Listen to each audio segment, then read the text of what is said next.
السلام عليكم ورحمة الله وبركاته.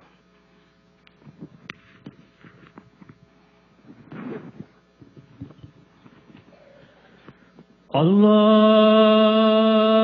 أكبر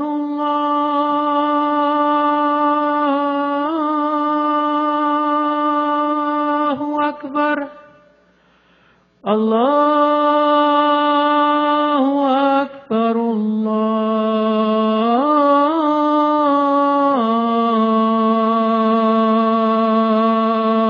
الله أكبر. أشهد أن لا إله إلا الله.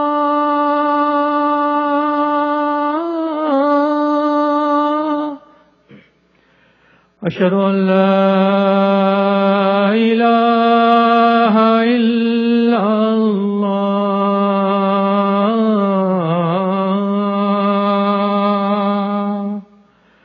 أشهد أن محمدا رسول الله.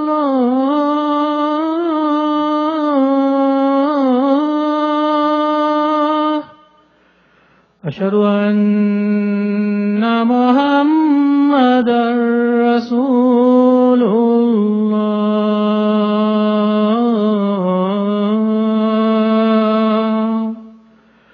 حي على الصلاة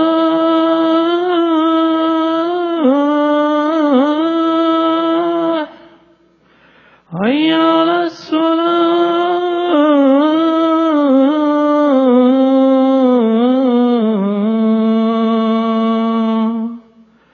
حي على الفلاح حي على الفلاح.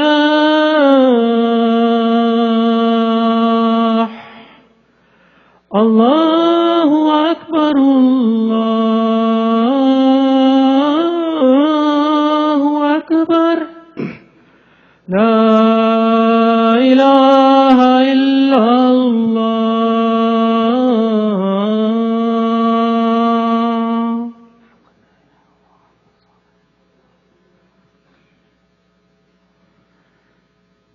الحمد لله الذي هدانا إلى دين الإسلام وما كنا لنهتدي لولا أن هدانا الله وأكمل لنا ديننا وأتم علينا نعمه فرضي لنا الإسلام دينا فلا نعبد إلا إياه ولا نستعين إلا به. نشهد أن لا إله إلا الله وحده لا شريك له ونشهد أن سيدنا ونبينا مولانا محمدا عبد الله ورسوله بلغ الرسالة وأدى الأمانة ونصح الأمة فجزاه الله عنا وعن كل المسلمين خيرا. اللهم فصل وسلم وبارك على سيدنا محمد عبدك ورسولك النبي الأمي وعلى آله وصحبه وبارك وسلم تسليما كثيرا كثيرا. أما بعد، رب يسر ولا تعسر وتمم بالخير وبك نستعين يا فتاح. رب اشرح لي صدري ويسر لي أمري واحلل عقدة من لساني يفقه قولي. رب زدني علما والحقني بالصالحين. سبحانك لا علم لنا إلا ما علمتنا إنك أنت العليم الحكيم. سبحانك لا فهم لنا إلا ما فهمتنا إنك أنت الجواد الكريم. My dear respected elders, brothers and sisters in Islam, the grim reality and the staunch truth is that in today's world, the perception of religion revolves around two factors, and two factors alone. When people talk about religion, it's either in the context of forgiveness or doing good deeds. When in actuality, this state of affair in itself is an alarm that we have deviated so far from what religion brought to the table for humanity. Today people feel that if you believe in God and you're scared of God and you want Allah to forgive you, be religious, make tawbah. And if there's something good you want to do for something that's going to happen tomorrow, then do some good in the name of the religion. Now, a lot can be said on these two in the next 25 minutes. But I want to move away from the forgiveness aspect and inshallah speak about that at a later time. Today I want to focus on doing good deeds. tendencies to do good deeds is considered a positive thing. For someone to have inclination that they want to give a sadaqah, they want to make a difference, they want to build a well, they want to support an orphanage. Doing good deeds and having tendencies to do good deeds is a positive thing. For in Islam we're taught good deeds lead to rewards. Rewards pile up in the scale of one's account, which could weigh heavy on the Day of Judgment and be the means of one's salvation and akhirah for eternity in paradise, inshallah. When you look into the annals of history, you find there has never been a moment wherein the Muslim community failed to step up at a time of good. We could speak about that in context of a community, a city, or the ummah globally. If someone was to walk in today and say that there is this major crisis ongoing on the other side of the world, you and I have not seen it with our eyes, we haven't heard the cries with our ears, but we, just by what the person describes and the image that they present, we do what is in and beyond our capacity to help. Why? Because it's a good deed. However, there is clear proof and evidence of inconsistencies when it comes to doing what's right. Doing what is good is different from doing what is right.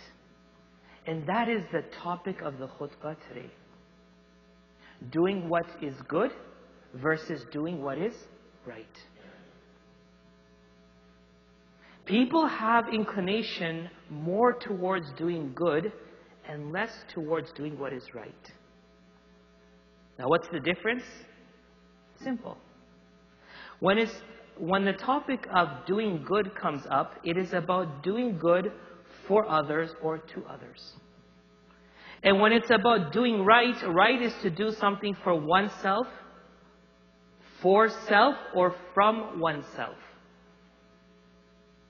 Doing right primarily focuses on others, and doing good focuses on others, and doing good starts with oneself. Our religion emphasizes more on doing what is right than doing what is good.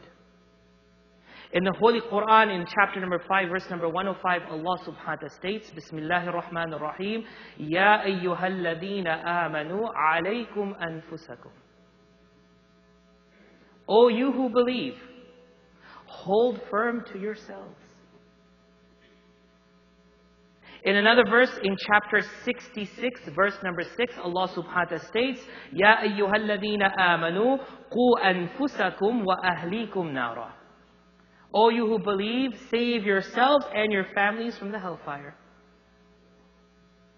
Allah subhanahu wa ta'ala is mapping out that doing right starts with yourself, and it trickles to your family, from your family to your extended family, to your community, to your neighboring communities, and so on and so forth.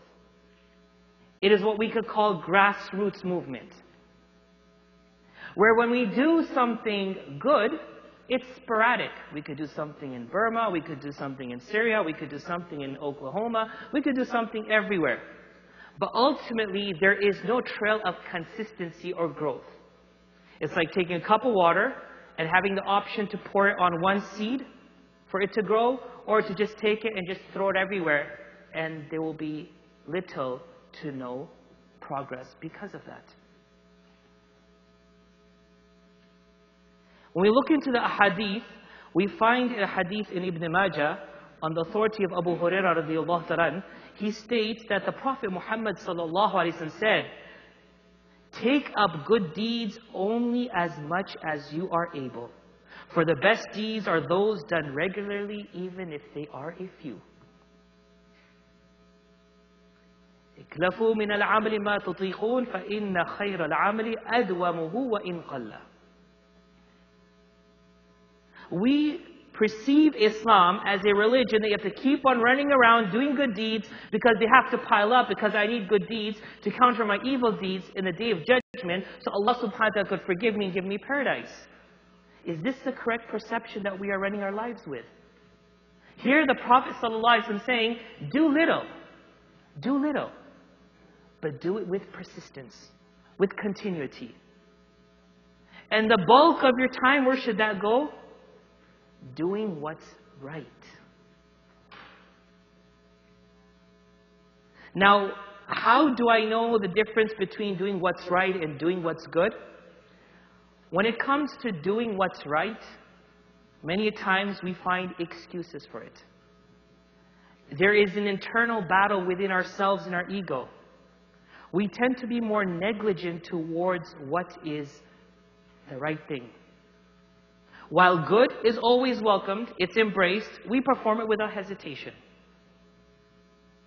Doing right includes oneself, family, close ones, while good predominantly encompasses outsiders.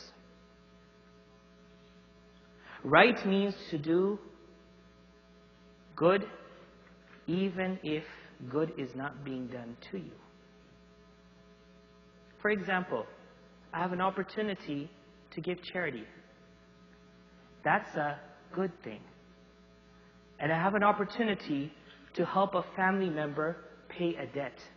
That's a right thing. But we're not going to help the family member pay the debt because it's their fault. It's their craziness. It's their negligence. They should suffer their actions. But I'll go give a charity. I'll write it off on my taxes, I'll give it charity because it's a good thing to do, but I'm not going to do the right thing and help my own family.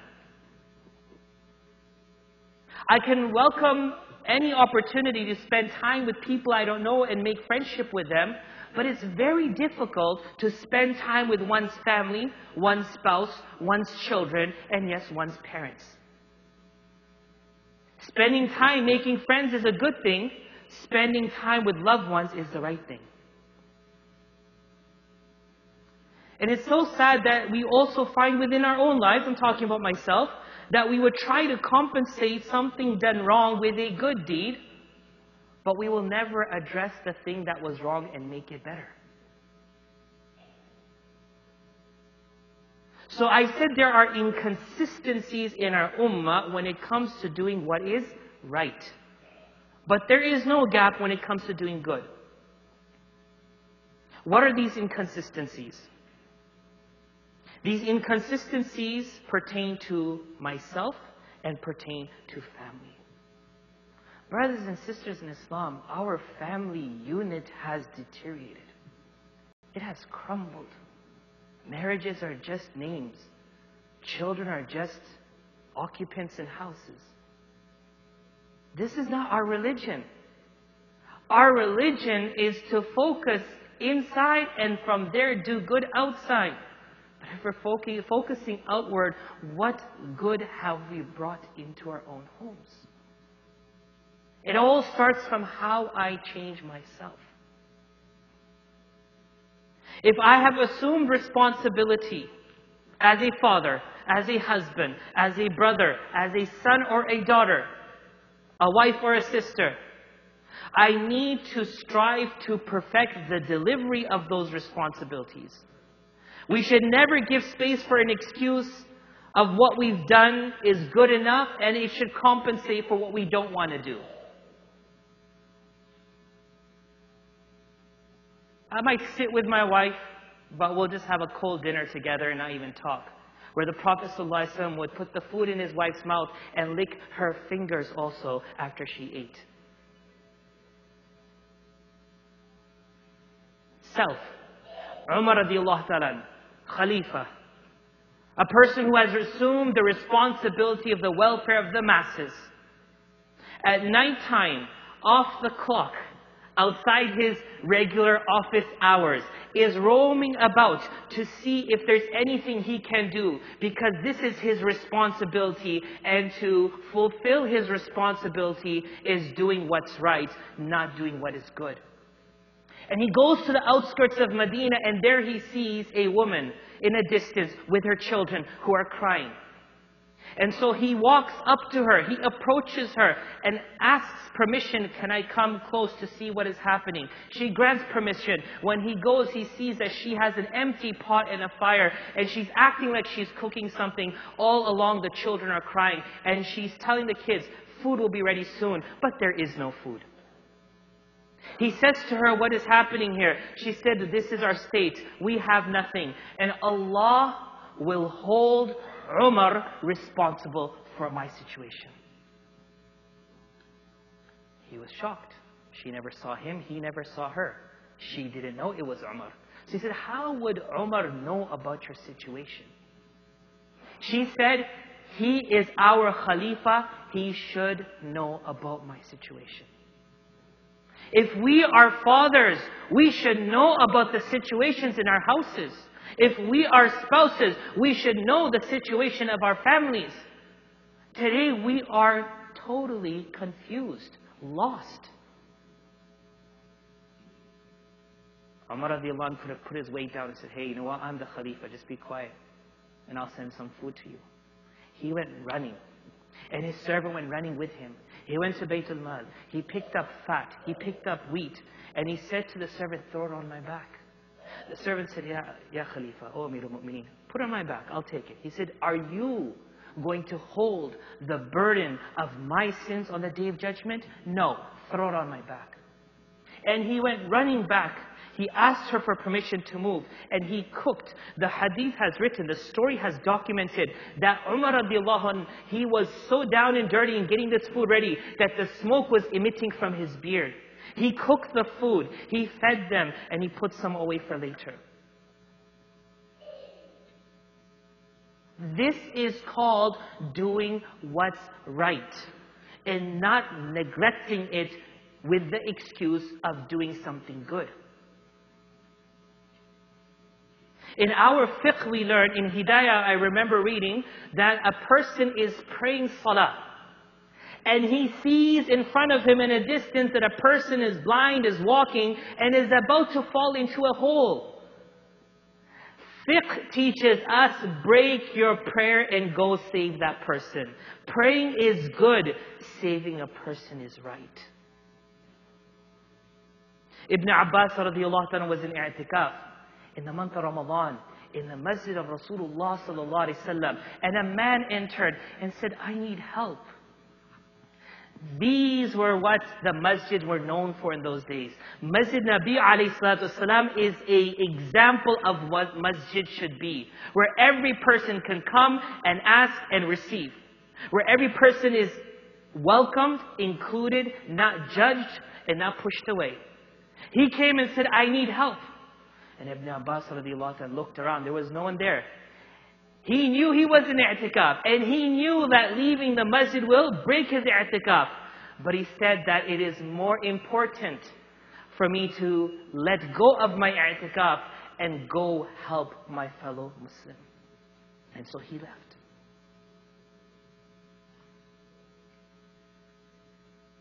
So I could say for myself, there are inconsistencies. And there is a great level of negligence when it comes to fulfilling my responsibilities. As for family responsibility, a man came to the Prophet Muhammad sallallahu alaihi wasallam. He heard that there was a call for an expedition to go out in the path of Allah. And the Prophet sallallahu alaihi wasallam asked him, are your parents alive? He said, yes. So he responded, sallallahu alaihi wasallam, فَفِيهِمَا فَجَاهِدْ.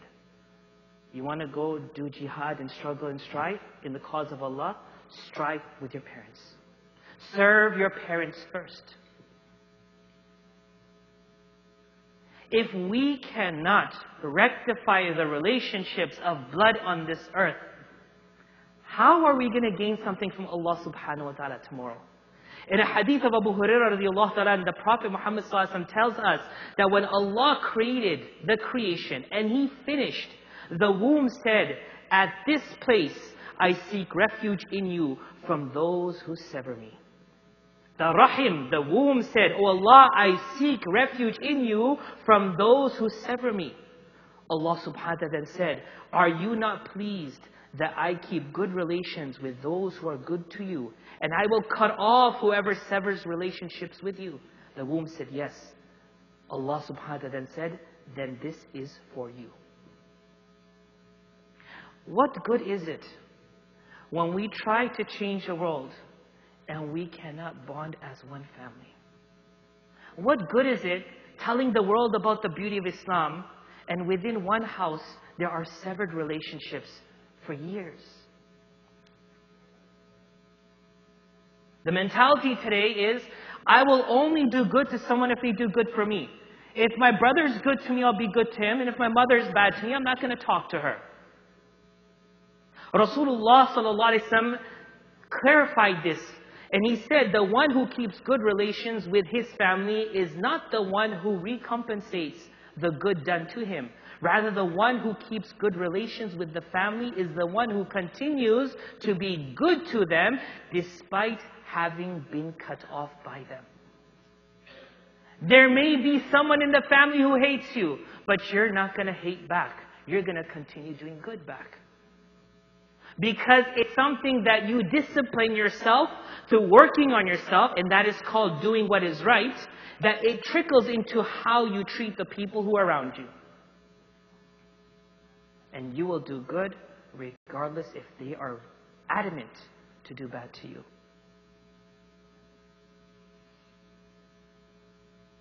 One final question is, if I spend my whole life, so Imam, you just said that there's something called doing what's right and doing what's good, and you're saying we should do less of good and do more of right, and I know right is hard to do, but if I spend my whole life doing what is right, where will I get the time to do what is good? Valid question. Once the Prophet Muhammad sallallahu alaihi wasallam told Umar radiallahu ta'ala, O Umar, O Ali, during your Khilafah time, a man will come from Yemen. He'll be from the tribe of Murad, the family of Qarn. His name will be Uwais. He'll be short in stature, dark in complexion. When you meet him, give him my salam and ask him to make dua for you, for his dua is accepted. Understand? Very simple. A person's going to come. He never came before. He's going to come at your time. And he is so honorable and noble that you better ask him to pray for you because his prayers are accepted. It is said that every year Umar ibn Khattab radiallahu anhu used to gather the pilgrims who used to come and ask who were the people of Yemen. I believe it was in the 7th year or so where the people of Yemen that remained standing, he said, who's from the Qabila of Murad and the tribe of Qarn? And there's one man that remained standing. He said, are you Uwais? He said, I'm not Uwais. That's my nephew. Where is he? He said, he's in Arafah with the camels. Umar radiallahu anhu ran there. And he asked him, there was an exchange, who are you? What do you want to know? At the end he said, I'm the Khalifa. He said, I'm Uwais. He said, the Prophet ﷺ gave you salam and asked you to make dua for us. What's the story? Uwais heard about Islam. He heard about the Prophet ﷺ's presence in Medina. But he couldn't go. He couldn't do that good to go and see the Prophet ﷺ because he had to do what was right. And doing what was right was serving his mother. So he remained in the service of his mother that the Prophet ﷺ departed this world. But Allah subhanahu wa ta'ala made it such that his name was on the tongue of the Prophet ﷺ and his importance in society was displayed in front of the Khalifa. Go and ask him to make dua. When we do what is right, Allah will give us more than we can accomplish through what is good. May Allah subhanahu wa ta'ala open our eyes to understand our deficiency, my personal deficiency, so I can work on rectifying myself, my family, my community, and my society. Ameen ya Rabbil Alameen.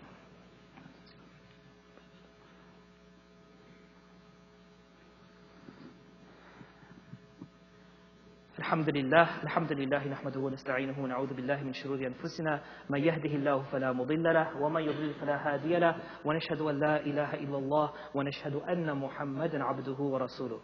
Brothers and sisters in Islam, how can I walk away from here after the khutbah and understand what is good and what is right? How can I restructure my priorities? As a Muslim ummah, we have been given the tools of how to make things better. The first and foremost is consultation. Jabir radiallahu anhu reports that there was some land that was lying vacant by the mosque of the Prophet Muhammad sallallahu alaihi wasallam. The tribe of Banu Salama that used to reside by Masjid Quba thought it would be better for us to relocate close to the masjid so that we can pray and be at the masjid more than we are now, because we have to walk a far distance. So the news reached the Prophet Muhammad sallallahu alaihi wasallam, so he called them and asked them, are you considering relocating from a far distance closer to the masjid? They said yes. So the Prophet Muhammad sallallahu alaihi wasallam said, Diyarukum tuktab atharukum. Stay where you are. Your footsteps will be recorded. And they said that we stayed, and the pleasure that we found in our sacrifice was far better than us making that sporadic decision to just move closer to the masjid. What's one of the problems in the Muslim ummah today is that we don't trust each other. We don't consult with one another. We fear that if we talk about something, it may be used against us and someone might spoil a good that I want to do. Allah subhanahu wa ta'ala says in the Holy Quran in chapter number 42, verse number 38, وَأَمْرُهُمْ شُورَى بَيْنَهُمْ. The matter and affairs of the people is done through consultation. وَمِمَّا رَزَقْنَاهُمْ يُنْفِقُونَ. And that whatever Allah has given them, they spend from it. I.e., whatever good we want to do, it could have a prolonged, permanent impact if we consult. So the first thing we need to do is consult with those who are elder, those who are knowledgeable, that what is the best route for me to do what I need to do. That's number one. Number two, ask Allah subhanahu wa ta'ala. Today is Friday. Before the end of today, put our heads on the ground and cry to Allah subhanahu wa ta'ala. Oh Allah, I messed up. Oh Allah, I missed some important opportunities to do what was right. Oh Allah, allow me to do what is right. Because all of us have been given life and the opportunity till we die. Take this time as precious, utilize it correctly, and change is possible if we make the intention to do so. Number three, start from what's close and then branch out. Our success and continuity as a Muslim community depends on how we better ourselves, our families, and our communities. It is time to return back to the drawing board, reassess and reevaluate what we're doing. Understand the crises and the problems that we are facing. Stop hiding from what the reality is. Let us speak openly to one another. Let us engage with one another. Let us utilize our skills and ability collectively so that we can strengthen ourselves, our family, and our community. It's a very simple process. But the question is, who's willing to do it? My goal in the next few years, inshallah, is to ensure that this community becomes a center that is a model for the rest of the world. Wherein we will do what is done and what is needed to be done for the community, what is contemporary, what is happening, what is real, and what is now. And for that to be possible, we all have to work together. And for that to be possible, we have to pursue what is right and not just what is good.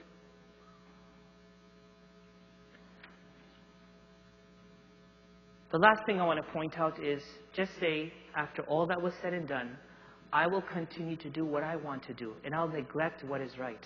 I end with this final story. The Prophet Muhammad sallallahu alaihi wasallam tells us that there was a man before you, his name was Jurayj. He was a very good worshipper. He used to pray all day and night. One day his mother came and said, "Oh Jurayj." And Jurayj was in prayer. He said, "Oh Allah, my prayer or my mom?" And he would continue his prayer. This happened thrice. Finally his mom said, "May Allah subhanahu wa ta'ala not give you death until you see the face of a bad person." Long story short, he thought doing what was good superseded doing what was right. A lady brought a child into the community and they asked, "Whose child is it?" And they said it was Jurayj's child. Read the hadith. There are children here. They beat him up. They burnt his house down. Until he had to make tawbah and ask Allah for forgiveness of neglecting his mother. When prayer teaches us, break your prayer. If you're praying nafil or something, break it. Go, your mother's calling you. Your children are crying, shorten the prayer. Don't push them and say, I'm talking to Allah. This is not our Islam. This is not our religion. Call it whatever you want to. That's not our religion. For our religion was when Rasulullah was praying, Hassan and Hussein would be jumping on his back and he would stay in sajda until they were done having fun. So ultimately the baby spoke that I am not the child of Jurayj, but I'm the child of a farmer. But he had to go through this because he was negligent of what was right, giving priority to what was good. We send salutations and blessings upon Muhammad Mustafa sallallahu alaihi wasallam, who showed us, who guided us, who mentored us with his actions and his words, as Allah subhanahu wa ta'ala says in the Holy Quran, Inna Allah wa malaikatahu yusalluna ala nabi, Ya ayyuhalladhina amanu, sallu alayhi wa sallimu taslima, Allahumma fasalli wa sallim wa barik ala Sayyidina Muhammad, abdika wa rasulika al-nabi al-ummi, wa ala alihi wa sahbihi wa baraka wa sallama tasliman kathiran kathira, Rabbana zalamna anfusana, wa illam taghfir lana wa tarhamna lanakunanna min al-khasirin, Rabbi ighfir warham وتجاوز عما تعلم إنك أنت العز الأكرم اللهم آت نفوسنا تقواها وزكها أنت خير من زكاها أنت وليها ومولاها اللهم اغفر لنا ما قدمنا وما أخرنا وما أعلنا وما أسررنا وما أنت أعلم به منا أنت المقدم وأنت المؤخر لا إله إلا أنت اللهم اشف مرضانا وعاف مبتلانا وارحم موتانا يا رب العالمين آمين يا رب العالمين آمين يا رب العالمين آمين يا رب العالمين إن الله يأمر بالعدل والإحسان وإيتاء ذي القربى وينهى عن الفحشاء والمنكر والبغي يعظكم لعلكم تذكرون فاذكروا الله يذكركم وادعوه يستجب لكم ولذكر الله أكبر والله يعلم ما تصنعون. Please make sure that our lines are straight, stand shoulder to shoulder. Fill in the gaps in front of us and alongside us before we form a second line. And as we are making our rows, just to inform the community that tonight we are having a very important program pertaining to grieving, as our community is now coming to a point where we are going to start addressing these matters. This program is for every person of every age group, and for our brothers and for our sisters. I'm sure you have received the message. Please participate and join us tonight as we discuss grieving and mental health. We ask Allah subhanahu wa ta'ala to strengthen our families. Ameen. Allahu Akbar, Allahu Akbar, Allahu Akbar, Allahu Akbar. أشهد أن لا إله إلا الله أشهد أن لا إله إلا الله أشهد أن محمدا رسول الله أشهد أن محمدا رسول الله حي على الصلاة حي على الصلاة حي على الفلاح حي على الفلاح قد قامت الصلاة قد قامت الصلاة الله أكبر الله أكبر لا إله إلا الله حق لا إله إلا الله محمد رسول الله الله أكبر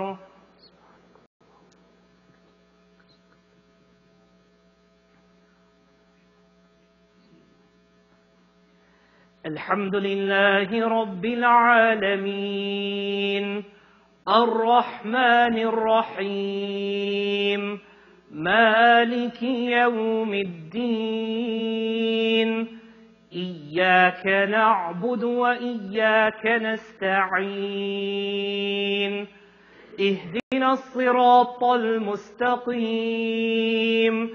صراط الذين أنعمت عليهم غير المغضوب عليهم ولا الضالين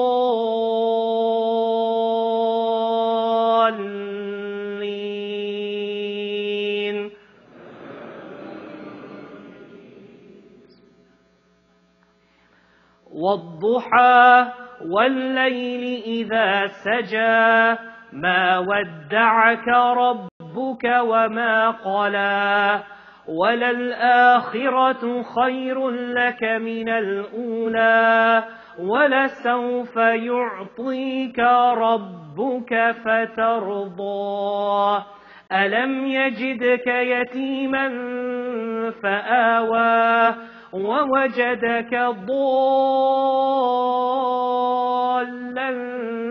فهدى ووجدك عائلا فأغنى فأما اليتيم فلا تقهر وأما السائل فلا تنهر وأما بنعمة ربك فحدث. الله أكبر.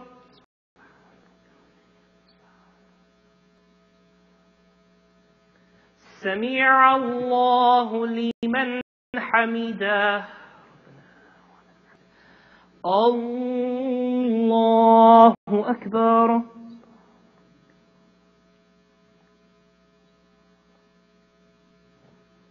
الله أكبر. الله أكبر.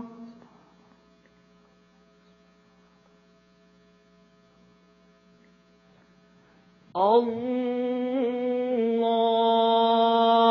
أكبر. الحمد لله رب العالمين الرحمن الرحيم مالك يوم الدين إياك نعبد وإياك نستعين اهدنا الصراط المستقيم صراط الذين أنعمت عليهم غير المغضوب عليهم ولا الضالين.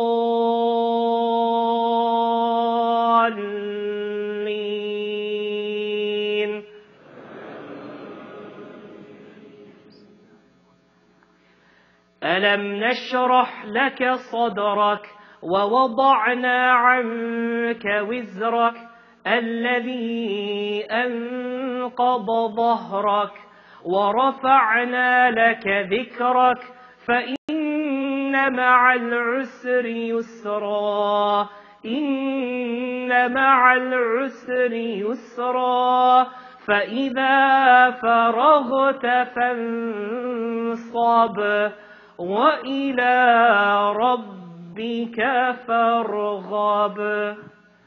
الله أكبر.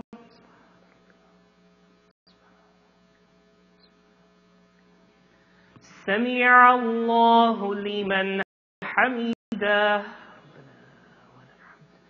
الله أكبر.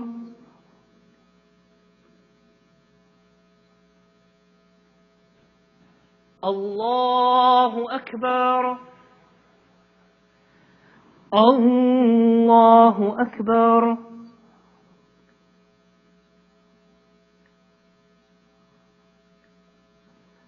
الله أكبر.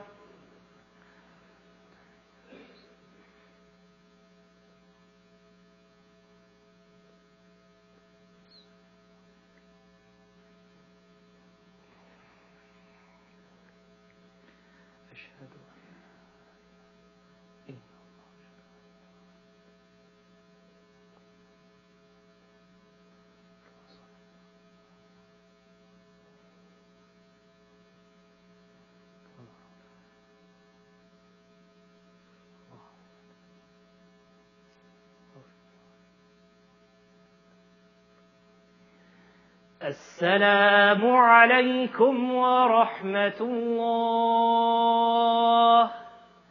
السلام عليكم ورحمة الله.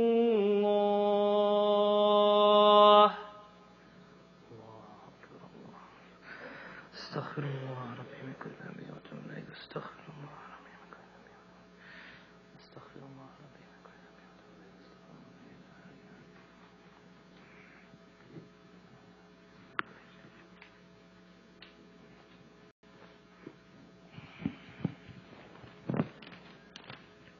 Assalamu alaikum, brothers and sisters. A few community announcement. As the Imam has reminded us, inshallah, tonight, between Maghrib and Isha, we have a program called Finding Light in Times of Darkness. The program will be conducted by dear Imam Azhar Subedar. It will be in the gym, inshallah, tonight after Maghrib. Please invite your families and friends to join us. Also, we are honored and blessed to have dear Imam Azhar and his family with us as part of our community. Inshallah, on Sunday, day after tomorrow, between Maghrib and Isha, we'll be meeting and greeting him and his family. So please come and join us also on Sunday between Maghrib and Isha in this masjid. Next Sunday, September 16th, after Dhuhr, our youth professionals are organizing a career expo. Inshallah, you'll be hearing more details about this program in the next few days. ICC IT Education presents Azure Cloud Readiness Workshop starting tomorrow through September 15th. This will help you to get certified as an Azure architect. You can enroll through our website. You can also get flyer on your way out of the masjid, inshallah. Last announcement, ICC Sunday School is starting this Sunday. There is a mandatory parent orientation program tomorrow from 11:30 a.m. until 1:30 p.m. Also, Sunday School is looking for volunteers on Sunday mornings. If you're interested to help, please meet at the activity room tomorrow after Dhuhr to see the Sunday School administration. Assalamu alaikum.